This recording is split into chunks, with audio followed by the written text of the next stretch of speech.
You are somebody who practices Vipassana. Does that help you get closer to the Force? Is that where you get closer to the Force?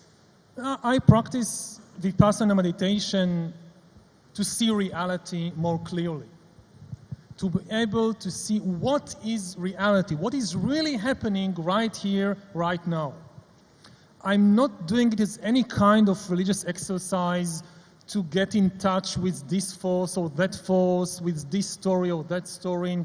It's really, for me, then, the least dogmatic thing I ever encountered in life is Vipassana meditation. It just tells you, just observe what is really happening right now as it is, without trying to impose any story on it, without trying to change it in any way.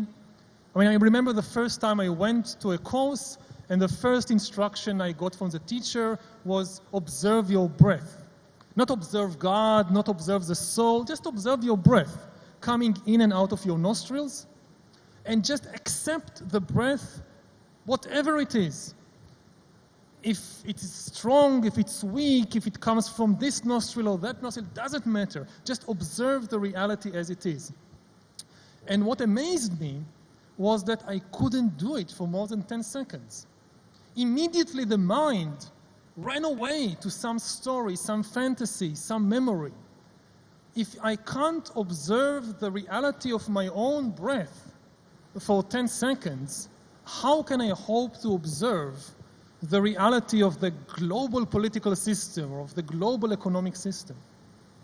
So that's exactly the question. I try to do both. I've been practicing for 18 years now.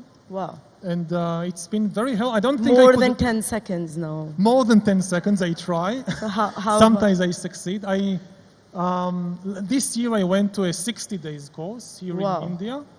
60 days. 60 days. I didn't stay focused for 60 days, of course. The mind keeps running away, but keep trying.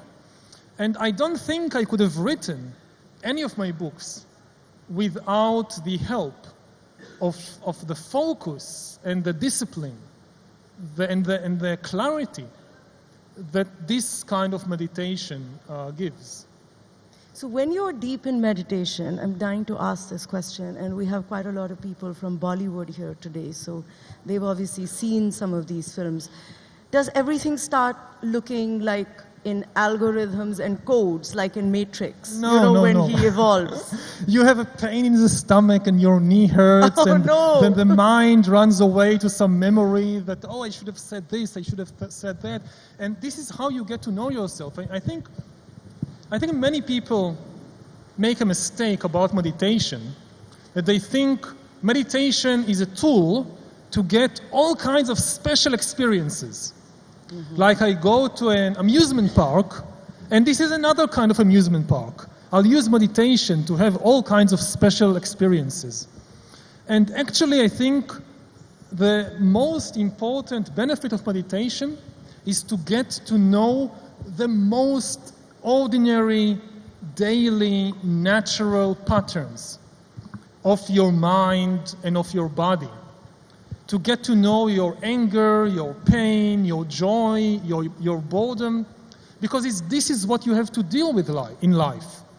If meditation is a kind of vacation, like for a couple of days I have these special experiences, but then for most of the year I still have to deal with my anger and my boredom, it didn't really help me.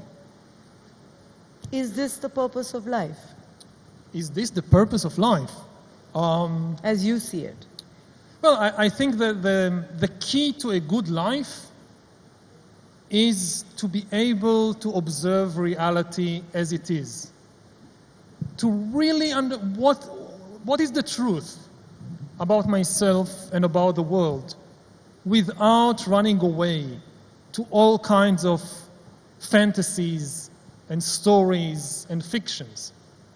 And I think if you can observe to some degree reality as it is, you won't just be a much better person, but you'll probably be a much more peaceful and happy person, because the deep source of so much of our personal and collective problems is in the fantasies that we create, and then we mistake them for reality, and then we try to impose them on reality, and we get extremely upset when it doesn't work, when reality doesn't conform to our favorite fantasy.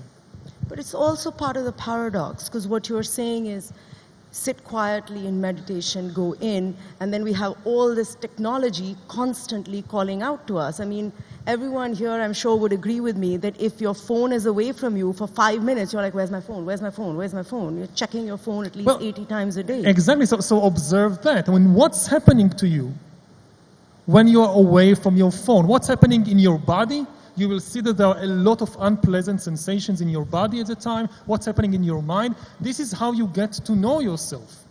You get to know yourself not by observing some blissful, metaphysical, mystical experience. You get to know yourself by observing what happens to me when the phone is away.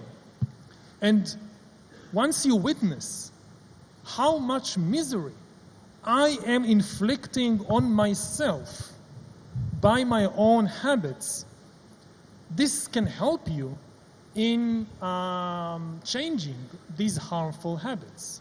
So one of the things you said before is that suffering is a sign of consciousness. If something suffers, then it's real and it's conscious. Then is our purpose to suffer rather than be happy? Certainly not. I'm not saying that we are here to suffer. We can liberate ourselves from suffering. What I said in some of what I wrote is that the best test to know whether an entity is real or whether it's a fiction invented by politicians and religious leaders and so forth is to ask, can this entity suffer? A nation, for example, is just a human creation. It's a fictional story created by humans. How do you know? Just ask yourself, can a nation suffer? If you lose a war, does the nation suffer? No. The nation has no mind, no feelings, no sensations. Soldiers who die in war, they suffer. Civilians who lose their house or their loved ones in war, they suffer. Animals can suffer, but a nation cannot suffer. It's just a story we created. So this is the idea of the test of suffering as a test to know whether something is real or not. Similarly, I don't know, if you have some temple and somebody destroys the temple doesn't suffer. Only people suffer. The people who care about this temple, when they hear that it is destroyed, they have a very unpleasant sensation in the body. They have very unpleasant emotions in the mind. They suffer. But the temple, it's just, stones and bricks and wood and so forth. But it represents a certain amount of emotions. Now, there's a temple in Israel which is connected to everything. We have a temple here as well which is kind of connected to everything. So yeah, but we invest the temple with importance. We suffer when the temple is destroyed. We rejoice when the temple is built. It's really about us, not about the temple. And I would say also to people in Israel who care very much about the temple that the deep purpose of a place like a temple is to bring peace and harmony to the world, to make people, I go to a temple to experience peace and harmony. Now, if a temple brings violence and disharmony to the world, it's a broken temple. What do you need it for? Thank you.